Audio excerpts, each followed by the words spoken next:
Hello everyone, I hope आप सभी लोग बहुत अच्छे होंगे और उतनी ही बेहतर तरीकों से आप सभी लोग की पढ़ाई चल रही होगी। तो अब भाई जो है की बारी किसकी है? साइंस की। और साइंस की हम जो है प्रैक्टिस सेट ले आए हैं बच्चों आप लोगों के लिए, ताकि आप बहुत अच्छे से प्रैक्टिस कर पाओ और आपकी जो तैयारी है बहुत अच्छे से हो पाए। ठीक है, तो तीनों शेड आप लोगों को देखने। और आपको बता दो भाई, ये साइंस है, साइंस में कोई कंफर्म टॉपिक नहीं होती कि ये आएगा मतलब आएगा, कोई दावा नहीं ठोका जा सकता। इसलिए आपको रगड़ना तो पड़ेगा बच्चों। इस पर ईमानदारी के साथ मैं बोलूं तो आपको जितनी मैक्सिमम क्वेश्चन है बच्चों, उतना इफर्ट के साथ आपको प्रैक्टिस करना पड़ेगा। आपको 101% तैयारी चाहिए, तो मैं तो बोलूंगा आप निचोड़ के साथ जाओ। निचोड़ में डेफिनेटली हमने वो सब क्वेश्चंस को रख दिए कि आपको एक कॉन्फिडेंस मिल जाए कि हाँ मेरी तैयारी जो है हो रखी है, हो चुकी है करके, है ना। क्योंकि क्या कुछ छूटा तो नहीं, कुछ बाकी तो नहीं है, ये आपको मन में डाउट बच्चों फिर नहीं रहेगा। इसलिए आप निचोड़ के साथ जा सकते हो। ठीक है, आपकी निचोड़ के साथ नहीं जा सकते तो आप मॉडल पेपर वगैरह पूरी तरीके से कर सकते हैं। चलो तो देखते हैं क्वेश्चन आंसर्स हम लोग।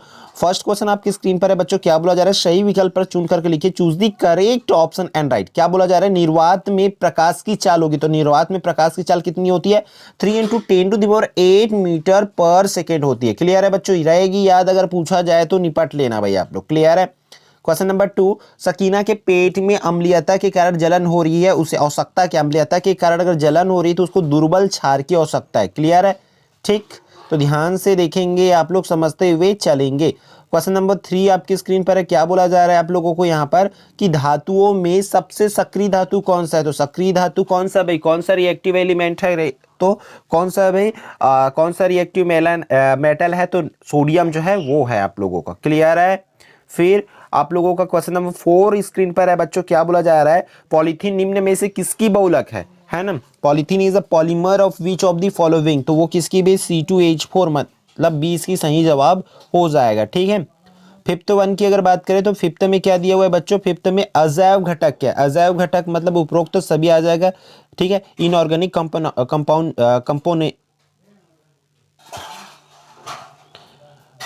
होना चाहिए, कंपोनेंट है यहाँ पर, कंपोनेंट सॉरी कंपोनेंट है।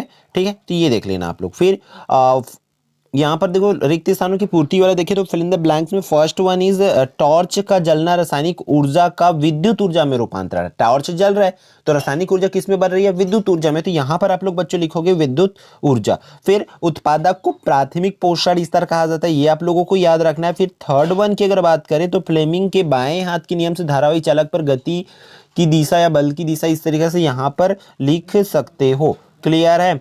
फिर एक स्त्री में गुणसूत्र की लिंग गुणसूत्र होते हैं तो एक से इस तरीके से। फिर रक्त की कमी से मनुष्य में कौन सा होता है? एनीमिया रोग होता है बच्चों, ये आप लोगों को लिख लेना है। क्लियर है? फिर उचित संबंध जोड़ो तो ये तो आप आराम से कर सकते हो, जैसे कि पूरा आंतरिक परावर्तन है तो वो इस पर चला जाएगा। मैलिक अम्ल, मैलिक अम्ल, मैलिक अम्ल किस पर जाएगा? कपड़े धोने का सोडा, कांच निर्माण, है ना, ये चला जाएगा। जूल पे चला जाएगा ये वाला, कॉपर पायराइट और मैलिक अम्ल। ठीक है, तो यहाँ पर कुछ तो गड़बड़ लग रही है ऑप्शन के साथ, कॉपर पायराइट और अम्ल दिया हुआ है। ठीक है, तो ऑप्शंस के साथ तो कुछ तो है ना लोचा लग रही है, यहाँ पर देख लेना, हो सकता है क्वेश्चन में भी टाइपिंग मिस्टेक हुआ हो। ठीक है, फिर आयनन ऊर्जा किसे कहते हैं? तो आयनन ऊर्जा व्हाट इज आयोनाइजेशन एनर्जी, ये आप लोगों को लिखना है। फिर थर्ड वन है 2 नंबर के लिए बच्चों, 2 से 6 तक का आपका एथिल एल्कोहल का IUPAC नाम तथा सूत्र लिखकर उसके कोई 2 उपयोग लिखना है। फिर विशिष्ट उष्मा का परिभाषा लिखना है, उसका SI मात्रक लिखना है। समन्वय क्या है? पारिस्थितिक शंकु क्या है? ये इस तरीके से 6 क्वेश्चन जिस जिस चैप्टर से आया है उसी चैप्टर से आप लोगों का 2 नंबर में पूछा जाएगा।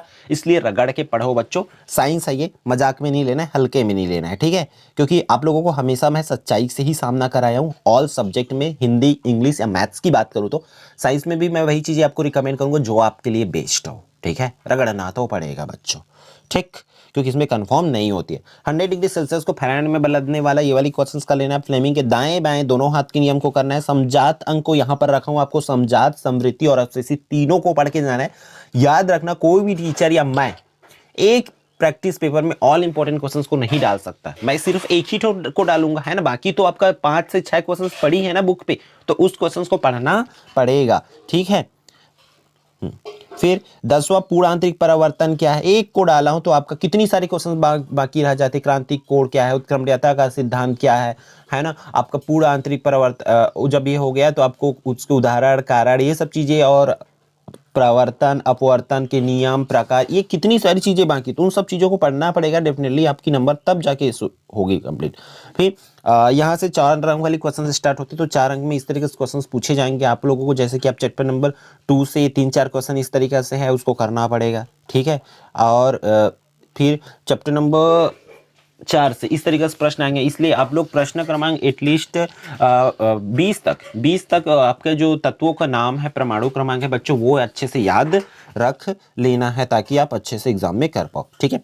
फिर बहुलक किसे कहते हैं, एथिल के बहुलीकरण को समझाना है ना। तो इस चैप्टर में तो मैं तो बोलूंगा आप लोग सोडा का रासायनिक सूत्र हो गया, खाने का सोडा, कपड़ा धोने का सोडा हो गया, नमक का हो गया, है ना, विरंजक चूड़ का हो गया, इस तरीके से 5-6 का जो है ना याद करके रख लो, उसमें से भी क्वेश्चन पूछे जा सकते हैं, ठीक है। ध्यान से, मेरे को लगता है उस चैप्टर से आएंगे इसमें, ठीक है। जीवों के विकास के सिद्धांत के 4 बिंदु को लिखना है, या प्रजातिकरण किसे कहते हैं। यहाँ पर चैप्टर नंबर 1 की क्वेश्चन है, आप लोगों को जाना कहाँ पर, चैप्टर नंबर 15 की भी कुछ क्वेश्चन, क्योंकि यहाँ से अथवा में, क्योंकि अगले सेट में मैं चैप्टर नंबर 15 की क्वेश्चन रखूंगा, मतलब रखूंगा, क्योंकि वहां से पूछे जाएंगे बच्चों, क्लियर है। फिर 14 की बात करें तो हृदय का नामांकित चित्र बनाकर 2 भागों के कार्य लिखना है। उसी तरह रियो की पत्ती का नामांकित चित्र बनाकर स्टोमेटा के कार्य को बच्चों आप लोगों को लिखना होगा।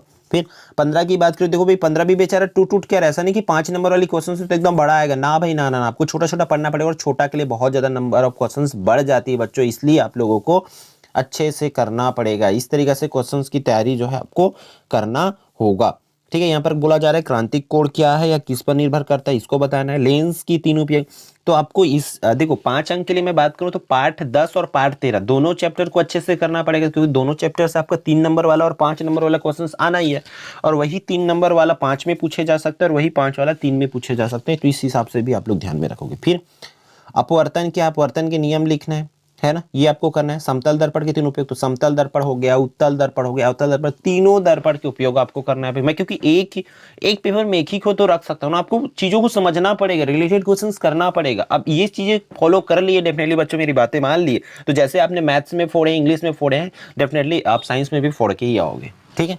बस यहाँ पर मेहनत एक्स्ट्रा करना पड़ेगा, ठीक है।